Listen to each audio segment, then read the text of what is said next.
जिस दिन सिस्टम के अंदर या चुनाव में पढ़े लिखे इंसान और ईमानदार व्यक्ति जिस दिन खड़े होंगे, उस दिन जरूर नोटा वाला जो ग्राफ है वो नीचे आएगा। सारे भ्रष्टाचार को लेकर लोगों को खड़ा होना पड़ेगा, तब जाकर हम इन भ्रष्ट अधिकारियों से पार पा पाएंगे और इनको सबक सिखा पाएंगे। सीबीआई अगर आ गई, उसके बाद कई अधिकारियों और नेताओं पर अगर कार्रवाई होती है, भ्रष्टाचारियों पर कार्रवाई होती है, जनता को समझना पड़ेगा। कुछ जनता समझ चुकी है, कुछ जनता धीरे धीरे समझेगी। चौहान हूँ और मेरे साथ अभी बॉबी पंवार हैं। अब आज प्रेस क्लब में कुछ बड़े खुलासे इन्होंने किए, पर उससे पहले मैं बता दूं, जितना भी हमारा भ्रमण रहता है पहाड़ों पर, एक चीज बड़ी दुर्गति रहती है, वो रहती है सड़क की, चाहे वो पीएमजीएसवाई से बनी हुई हो या पीडब्ल्यूडी से बनी हुई हो। पर जो ये आज बात उठा रहे हैं, ये तकरीबन 1000 करोड़ रुपए से ऊपर का घोटाला बता रहे हैं। और आज तो ये पकड़ में आया है, तो इसका संज्ञान इस तरह से भी लिया जा सकता है, जो अब तक सड़कें नहीं बन पा रही थी पहाड़ों पर और तमाम जो चीजें हो रही हैं, जो हमारे आम जन मुसीबत झेल रहे हैं, क्या हमेशा से ही ये चीजें होती रही हैं? क्योंकि ये पहली बार पकड़ में आया। पहले बॉबी, बहुत बहुत स्वागत है आपका। बहुत बहुत धन्यवाद। ये क्या मामला है? पीएमजीएसवाई में 1000 करोड़ तक का आप बता रहे हैं।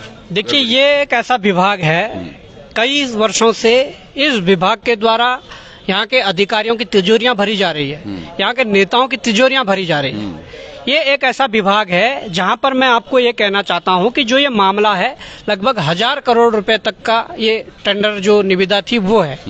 इस निविदा में पैसों को ठिकाने लगाने के लिए या अपने चहेतों को फायदा पहुंचाने के लिए, अधिकारियों और नेताओं की तिजोरी भरने के लिए जो काम किया गया है, उसके तहत ये पूरा मामला है। मैं ये कहना चाहता हूँ कि पीएमजीएसवाई में एक अधिकारी है आरपी सिंह। उस अधिकारी को प्रतिनियुक्त किया जाता है उस विभाग में 2020 में, 20 जुलाई 2020 में, जिसका कि ये वो शासनादेश है। इस शासनादेश में ये लिखा गया है कि श्री आरपी सिंह अधीक्षण अभियंता URRDA देहरादून के शासन द्वारा समयक विचार उपरांत कार्यभार ग्रहण करने की तिथि से आगामी 2 वर्ष तक की अवधि के लिए उत्तराखंड ग्रामीण सड़क विकास अभिकरण के अंतर्गत पीएमजीएसवाई के क्षेत्र कार्यालय मुख्य अभियंता गढ़वाल के पद पर तैनात किया जाता है। अब जब 2 वर्ष तक था तो मान लेते हैं 2 वर्ष 20 जुलाई 2022 को खत्म हो गया। ठीक हो गया। उस दौरान अगर ये व्यक्ति, ये अधिकारी अगर शासन को लिखता है कि इनका सेवा विस्तार किया जाए तो ठीक था, परंतु उस दौरान ना लिखकर इन्होंने नवंबर में लिखा कि मेरा सेवा विस्तार किया जाए। ये है एक बात, तो ये है कि वो गलत है कि बाद में लिख रहे हैं, क्योंकि आपको उसी दौरान लिखना चाहिए था।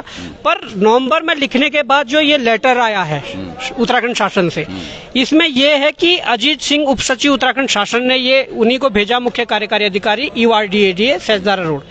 इसमें यह लिखा गया है कि दिनांक 10 जनवरी 2023 का संदर्भ ग्रहण करने का कष्ट करें, जिसके द्वारा श्री आरपी सिंह मुख्य अभियंता पीएमजीएसवाई गढ़वाल क्षेत्र देहरादून की 2 वर्ष की प्रतिनियुक्ति अवधि समाप्त के दृष्टिगत उनकी प्रतिनियुक्ति विस्तारित किए जाने का अनुरोध किया गया। इन्होंने अनुरोध किया है नवंबर में, पर ऊपर से जो आदेश होता है उस संदर्भ में मुझे यह कहने का निर्देश हुआ है कि कृपया अपर मुख्य सचिव महोदय द्वारा प्रदत्त निर्देशों के क्रम में मुख्य अभियंता पीएमजीएसवाई गढ़वाल क्षेत्र को प्रतिनियुक्त पर नवीन तैनाती हेतु नियमानुसार विज्ञापन प्रकाशन के संदर्भ में अधावधिक रिक्ति सहित सुस्पष्ट आख्या तत्काल शासन को उपलब्ध कराने का कष्ट करें। तो जब ऊपर से ये आदेश आए कि आपका कोई विस्तार नहीं हो सकता है, यहाँ पर नवीन नियुक्ति होनी है और विज्ञापन प्रकाशन के बाद होनी है। अगर इस प्रक्रिया के तहत अगर आरपी सिंह की नियुक्ति होती तो उसको हम मान सकते थे। उस व्यक्ति की जब 20 जुलाई 2022 को प्रतिनियुक्ति समाप्त हो गई है, तो वित्तीय पावर उनकी उस दिन सीज हो गई है, खत्म हो गई है। अब उसके बाद वो व्यक्ति वर्तमान में 1000 करोड़ रुपए का टेंडर खोल रहा है, 1000 करोड़ रुपए का टेंडर कर रहा है, तो इसके पीछे किसका हाथ है? सीधी सी ये बात है कि विभाग के मंत्रियों को भी पता है। वो अधिकारी सिंचाई विभाग का अधिकारी है जो सतपाल महाराज जी के पास है, पर जहां पर रखा गया है वो विभाग गणेश जोशी के पास है। उन्हें भी पता है कि उनकी प्रतिनियुक्ति समाप्त हो चुकी है। इसके अलावा जब इनकी वो समाप्त हो चुकी है तो सरकार को संज्ञान लेकर इन्हें हटाना चाहिए था, परंतु इन्होंने 1000 करोड़ रुपए के टेंडर करवा दिए। किसकी शय पर?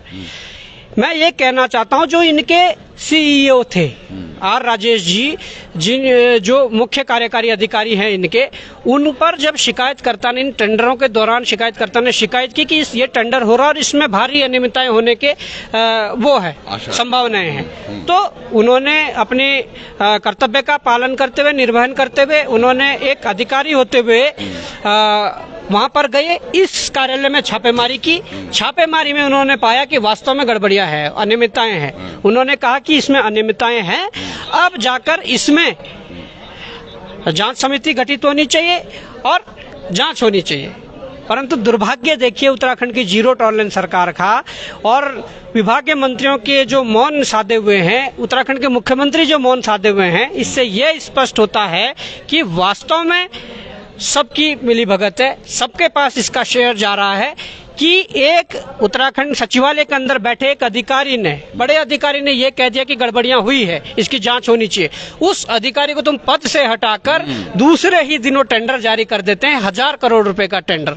देखिए, तो सीधा सा ये इशारा जाता है कि उत्तराखंड के जो मंत्री हैं या कुछ और करप्टेड अधिकारी हैं या मुख्यमंत्री का जो मौन साधन है, वो सीधा सा दिख रहा है कि वास्तव में शय ऐसे अधिकारों को इन लोगों ने दी हुई है, को फायदा पहुंचाने के लिए।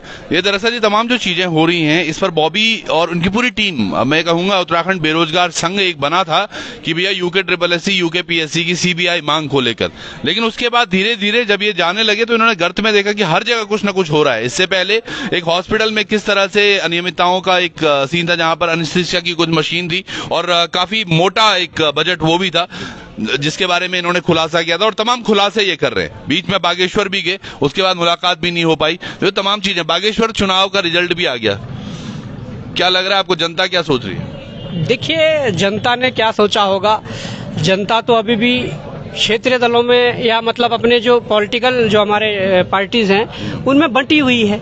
परंतु जब धीरे धीरे हमारी जो मुहिम थी, पहले सरकारों को जगाने का हमने कई सालों तक काम किया है, पर सरकारें जागने के तैयार नहीं है। अब जो मुहिम चल रही है जनता को जगाने के लिए नहीं, पर एक चीज इसमें ये थी, बागेश्वर में ही जो 2007 में, 12 में, 17 में, फिर 22 में चुने गए, उनकी बिटिया का आपने एक पोल पट्टी खोली थी कि 13.25 नंबर आने के बाद वो एक आयुर्वेदिक अधिकारी बन गई, डॉक्टर, और फिर उन्हीं की पत्नी को अब विधायक बन चुकी हैं वो।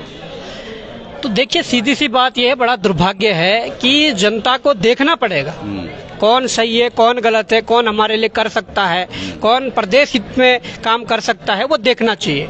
हमारे उत्तराखंड के अधिकारियों ने, हमारे उत्तराखंड के नेताओं ने हमेशा ही अपने चाचा भतीजावाद या भाई भतीजावाद करके अपने लोगों को फायदा पहुंचाने के लिए किसी भी हद तक वो गए हैं, तो वही काम वहां पर हुआ। परंतु ये जरूर हुआ कि वहां पर जो मार्जिन जीत का रहता था, कहीं ना कहीं कुछ जनता अभी जागी है और हमें उम्मीद है कि अगर हम ये मुहिम जारी रखें। उसमें भी एक और बड़ी चीज भी है बॉबी, उसको कैसे लेते हैं कि 1200 से ज्यादा लोगों ने नोटा दबाया है, यानी कि जो 5 कैंडिडेट थे उनको बिल्कुल साफ मना कर दिया। इस पर क्या कहना है? देखिए, हो सकते वो स्थानीय जो वहाँ के जो नेता थे, वो उनमें से 5 कैंडिडेट थे, तो स्थानीय में उनसे क्या समस्या है, किस प्रकार से वो कैंडिडेट गलत हो सकते हैं, कुछ लोगों ने अपना चुनाव उस हिसाब से करा है और उनके अनुरूप वो कैंडिडेट नहीं आए तो लोग नोटा भी दबाएंगे, सीधी सी बात है। परंतु जिस दिन सिस्टम के अंदर या चुनाव में पढ़े लिखे इंसान और ईमानदार व्यक्ति जिस दिन खड़े होंगे, उस दिन जरूर नोटा वाला जो ग्राफ है वो नीचे आएगा और उस ईमानदार चुनाव जो लड़ रहा जो प्रतिनिधि है उसका ग्राफ ऊपर जाएगा। चलिए, अब इस पर आते हैं। 1000 करोड़ का ये तो अब संस्तुति हो चुकी है इसकी, अब ये कहाँ जाने वाला है? आगे यहाँ से जाने वाला कहाँ, ये टेंडर हो गया है। अब उसमें कुछ जो प्रक्रिया बची हुई है, उस प्रक्रिया में अभी जो PMJSY ने ये किया है, पर उसके ऊपर जहाँ दूसरा जो विभाग है URRDA, वो इसका टेक्निकल वो देखेगा, टेक्निकल फॉल्ट जो होगा कुछ, और उसमें जो टेक्निकल फॉल्ट को पास करने वाले व्यक्ति है वो भी RP सिंह ही है। अच्छा, अब नीचे भी वही है, ऊपर भी वही है, तो जिसे मनमर्जी वो चाह सकते हैं, जिसे मनमर्जी वो दे सकते हैं, तो ये चल रहा है उत्तराखंड। बिल्कुल, और यही एक मामला चिन्याली सौड़ का भी है जो RP सिंह से ही रिलेटेड है। वहां आपको थोड़ा बहुत अगर ध्यान होगा, नहीं होगा, पर उस बारे में भी हम बात करेंगे, क्योंकि वहां पर एक अधिशासी अभियंता उन्होंने रखे हैं, वो सैनी जी हैं कोई, जिनको की 2 जगह का चार्ज मिला हुआ है, टिहरी का भी और चिन्याली का भी, तो वो किस तरह संभाल रहे होंगे, उसमें भी RP सिंह का इन्वॉल्वमेंट था।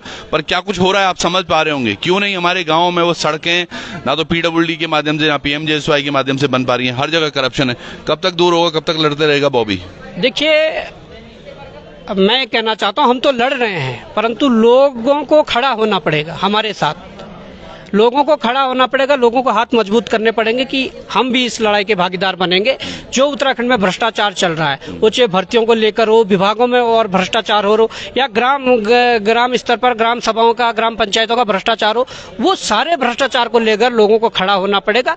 तब जाकर हम इन भ्रष्ट अधिकारियों से पार पा पाएंगे और इनको सबक सिखा पाएंगे। एक बड़ा प्रश्न आपके प्रश्न के साथ ही आया। यकीन मानिए मैं सोच नहीं रहा था इस तरह, लेकिन आप सोचिएगा, अगर बॉबी, या मैंने परसों भी ये उदाहरण दिया था, अगर बॉबी वाकई उठना चाहते हैं, लेकिन अगर चुनाव की स्थिति इसी तरह हो जो आज हमने देखा है, तो फिर किस तरह से मैनेज करेंगे आप? एक तरफ भाजपा, कांग्रेस या इस तरह से दल हैं, और उसमें आपकी सच्चाई हो, लेकिन जनता ने तो वहीं जाना है जहां वो सोच चुके हैं, मन बना चुके हैं। देखिए, इसमें वास्तविकता ये है कि पूरे चुनाव को धनबल या बाहुबल के आधार पर जीता जा सकता है।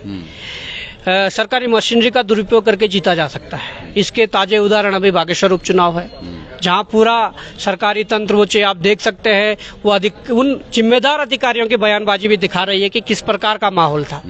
तो अगर ऐसा रहा, तब तो इस लोकतांत्रिक व्यवस्था में जी के ही फायदा नहीं है, या इस लोकतांत्रिक जो प्रणाली है उसका प्रचार प्रसार करके फायदा नहीं है, या संविधान में रखकर फिर लोकतांत्रिक प्रणाली से फायदा नहीं है। परंतु मैं ये कहना चाहता हूं कि अगर संविधान के अंदर लोकतांत्रिक प्रणाली है, तो उस लोकतांत्रिक प्रणाली में हमारे क्या कर्तव्य हो जाते हैं, नैतिक कर्तव्य हमारे क्या? मैं जो समझना, जैसे आप 200 दिनों से लगभग आप लोग धरने पर बैठे हुए हैं, आप ये तमाम ये भी उजागर कर रहे हैं और मामले भी उजागर कर रहे हैं, हमेशा सीबीआई बात कर रहे हैं, ना सरकार सुन पा रही है। जनता को आप सुनाने गए थे, वहां आप सुना नहीं पाए या फिर वो मान नहीं पाए, तो ये दुख हो रहा है कहीं? बिल्कुल दुख हो रहा है, बिल्कुल दुख हो रहा है कि जिस लड़ाई को लड़ रहे हैं, वो चाहे लड़ाई सीबीआई जांच को लेकर हो, सीबीआई अगर आ गई, उसके बाद कई अधिकारियों और नेताओं पर अगर कार्रवाई होती है, भ्रष्टाचारियों पर कार्रवाई होती है, तो हमारे और आपके बच्चों के भविष्य को सुरक्षित करने के लिए वो काम चल रहा है। जनता को समझना पड़ेगा, जनता को समझना पड़ेगा। कुछ जनता समझ चुकी है, कुछ जनता धीरे धीरे समझेगी, समय लगेगा, परंतु देर होली अंधेर न होली, वही वो एक कहावत। ये भाई भी बड़ा बोलते रहते हैं जी, मैं जो बोलूँ समझ में तुम कभी बोलू जन? बिल्कुल बोलो, और जब हम जाएंगे जनता के बीच, जनता को समझाने का प्रयास करेंगे, जनता को किस प्रकार से सरकारें लूट रही हैं उनको बताएंगे, उनको समझ, वही तो मेरे समझेंगे जैसे जिस प्रकार से बिल्कुल टाइम लग लो, जिस प्रकार से ये भ्रष्टाचार हो रहा है। और जब भ्रष्टाचार को जनता के बीच जाएंगे, जनता को बताएंगे कि आपके पैसे की किस तरीके से बंदरबांट हो रही है, आपके नौनियालों का भविष्य किस प्रकार से अंधकार में धकेले जा रहे हैं, आपके साथ किस प्रकार से अन्याय किया जा रहा है, तो लोग उबते आ रहे हैं इस त्रस्त व्यवस्था से। और जिस दिन लोगों को लगेगा कि अब पानी सर से ऊपर उठ गया, तो आज ऐसे नौजवानों को फिर मौका मिलेगा। और बिल्कुल चलिए देखते हैं जनता कब जागती है। ये तो जाग गए हैं, अब क्या कुछ होता है, बड़े बड़े उजागर होते हैं मामले, शायद अब और भी कुछ दिनों में कुछ और भी होने वाले, बिल्कुल होने वाले। तो चले जुड़े रहिएगा आप भी लोकार्पण पर। बहुत बहुत धन्यवाद, आपने अपना समय दिया। नमस्कार।